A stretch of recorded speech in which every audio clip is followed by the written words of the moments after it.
दोस्तों, क्या सच में शनि क्रूर और खतरनाक हैं? क्या हमें शनिदेव से डरना चाहिए? क्या शनिदेव के नाराज होने से हमारे बनते काम बिगड़ सकते हैं? क्यों किसी की कुंडली में शनि लंबे समय तक रहते हैं? क्या शनि से बैरभाव रखना सही है? और आखिर क्यों तेल चढ़ाने से शनिदेव खुश होते हैं? तो आइए जानते हैं। दोस्तों, इस वीडियो में हम आपको यह नहीं बताएंगे कि शनिदेव को कैसे खुश करना है, बल्कि हम आपको यह बताएंगे कि शनिदेव कौन है, उनको काला रंग कैसे मिला और उनकी उत्पत्ति कैसे और किन परिस्थितियों में हुई, तथा साथ ही साथ हम यह भी जानेंगे कि हनुमान जी और शनिदेव के बीच मित्रता कैसे हुई और शनिदेव ने हनुमान भक्तों को क्या वरदान दिया। तो आइए दोस्तों, बढ़ते हैं ज्ञान की एक और शाखा की ओर। हिंदू धर्म में शनि को क्रूर देवता माना गया है। ये कहते हुए हम क्षमा चाहते हैं, क्योंकि हमारा मन किसी की भावना को ठेस पहुंचाना नहीं है। पर हम आपको ये बताना चाहते हैं कि हमारे द्वारा जो शोध शनिदेव पर किया गया, इसमें हमें एक बात सीखने को मिली कि शनि शत्रु नहीं अपितु मित्र है। शनि न्यायप्रिय देवता हैं, जो सही के साथ सही और गलत के साथ न्याय करते हैं। कहने का तात्पर्य यह है कि अगर आपके कर्म सही हैं तो शनि कृपा से आप रंक से राजा, और अगर आपके कर्म गलत हैं तो राजा से रंक बनने में आपको ज़्यादा समय नहीं लगेगा। यानी कि शनिदेव आपको आपके कर्मों के हिसाब से फल देते हैं। शनिदेव का नाम सुन के अधिकतर लोग डरते हैं, मगर शनिदेव के बारे में जो विस्तार से जानते हैं वे उन्हें आराध्य मान उनकी पूजा अर्चना करते हैं। कहा जाता है कि अगर आप अपना कर्म पूर्ण निष्ठा और ईमानदारी से करें तो शनि एक मित्र की भांति आपकी सहायता करते हैं, और अगर आप सही कर्म नहीं करते हैं तो शनिदेव इस तरह परिस्थिति उत्पन्न करते हैं कि आप गलत कर्म छोड़कर सही रास्ते पर चलने को तत्पर होते हैं। इसीलिए ही हमने कहा है कि शनि शत्रु नहीं मित्र है। यह तो आपको भी ज्ञात होगा कि शनिदेव और सूर्यदेव में शत्रु भाव है। सूर्यदेव शनिदेव के पिता हैं, फिर भी दोनों में नहीं बनती। इसका कारण भी शनिदेव का काला रंग ही है। सूर्यदेव की 2 पत्नियां और 10 संतानें थीं। प्रथम पत्नी संध्या और दूसरी पत्नी छाया। सूर्यदेव को संध्या से 6 संतानें और छाया से 4 संतानें थीं। हम सूर्यदेव के परिवार के बारे में विस्तार से आगे आने वाले वीडियोस में जरूर जानेंगे। शनिदेव सूर्यदेव की दूसरी पत्नी छाया की सबसे बड़ी संतान थे। छाया अपने नाम स्वरूप सूर्यदेव की पहली पत्नी संध्या की ही छाया थी, और उन्हें महादेव में अटूट श्रद्धा थी। उनका आधे से ज़्यादा समय भक्ति और आराधना में ही निकल जाता था। एक बार की बात है कि वो कठोर तपस्या में इतनी लीन हो गई कि काफ़ी समय तक उन्हें भूख प्यास धूप गर्मी आदि का ध्यान ही नहीं रहा। उस समय उनके गर्भ में शनिदेव थे। इस भक्ति भावना में वह ना खुद का ख्याल रख पाती और ना ही गर्भ में पल रहे शिशु का।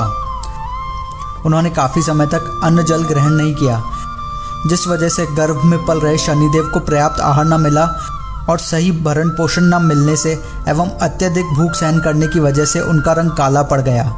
तपस्या के प्रभाव से ही शनि का जन्म शिग्नापुर में हुआ। शनिदेव का जन्म हिंदी ज्येष्ठ मास के कृष्ण पक्ष की अमावस्या को रात के समय हुआ। जन्म के समय उनका रंग काला या यूं कहें श्यामवर्णी ही था। जब सूर्यदेव ने अपने पुत्र को देखा तो उन्हें इस बात का यकीन ही नहीं हुआ कि उनका पुत्र काले रंग का है। उन्होंने अपनी पत्नी पर आरोप लगाया कि यह उनका पुत्र नहीं हो सकता। पत्नी छाया के कई बार मनाने पर भी सूर्यदेव ने शनि को अपना पुत्र अपनाने से इनकार कर दिया।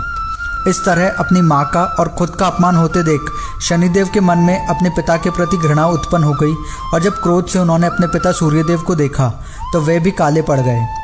यही नहीं, सूर्यदेव के घोड़े जो सदैव चलायमान हैं, वे भी उसी स्थान पर स्थिर हो गए।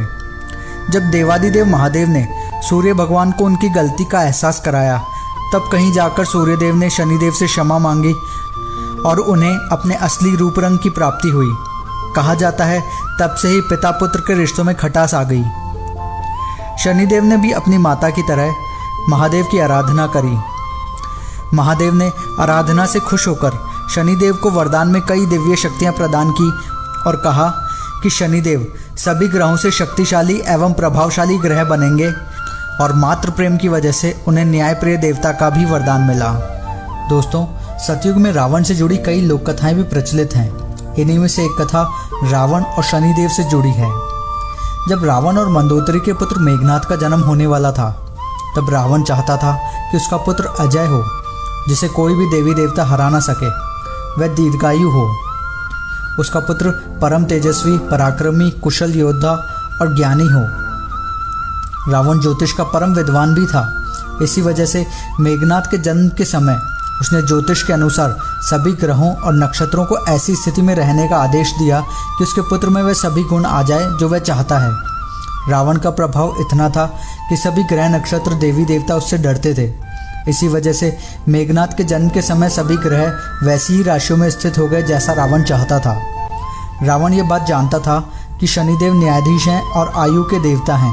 शनि इतनी आसानी से रावण की बात नहीं मानेंगे। रावण ने बल प्रयोग करते हुए शनि को भी ऐसी स्थिति में रखा जिससे मेघनाद की आयु वृद्धि हो सके। शनि न्यायाधीश हैं, इसी वजह से रावण की मनचाही स्थिति में रहते हुए भी उन्होंने ठीक मेघनाद के जन्म के समय अपनी नज़र तिरछी कर ली थी। शनि की तिरछी नज़र के कारण ही मेघनाद अल्पायु हो गया। जब रावण को इस बात का एहसास हुआ तो वह शनि पर अत्यंत क्रोधित हो गया। क्रोधवश रावण ने शनिदेव के पैरों पर गदा से प्रहार कर दिया। इसी प्रहार की वजह से शनिदेव लंगड़े हो गए। तब से शनि की चाल धीमी हो गई। शनि के अलावा शेष सभी ग्रहों की शुभ स्थिति के कारण मेघनाद बहुत पराक्रमी और शक्तिशाली था। रावण पुत्र मेघनाद ने देवराज इंद्र को भी परास्त कर दिया था। इसी वजह से मेघनाद का एक नाम इंद्रजीत भी पड़ा। शनि की तिरछी नजरों के कारण मेघनाद अल्पायु हो गया था। इसीलिए श्री राम और रावण के बीच हुए युद्ध में लक्ष्मण के हाथों मेघनाद मारा गया। चलिए दोस्तों, अब आपको बताते हैं कि आखिर हनुमान जी और शनिदेव की मित्रता कैसे हुई।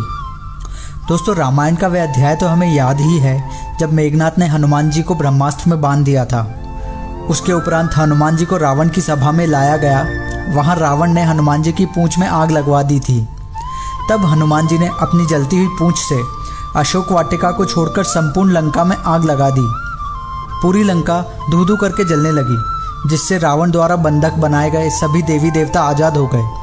परंतु शनिदेव नहीं हो पाए, क्योंकि रावण ने शनिदेव को काल कोठरी में उल्टा लटका दिया था।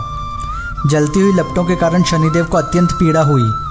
तब हनुमान जी ने शनिदेव को जेल की काल कोठरी से आज़ाद किया और उनके घावों पर तेल लगाया, जिससे शनिदेव को शांति मिली। और उन्होंने कहा, जो भी कोई मुझे तेल चढ़ाएगा उसके सभी दुखों को मैं हर लूँगा।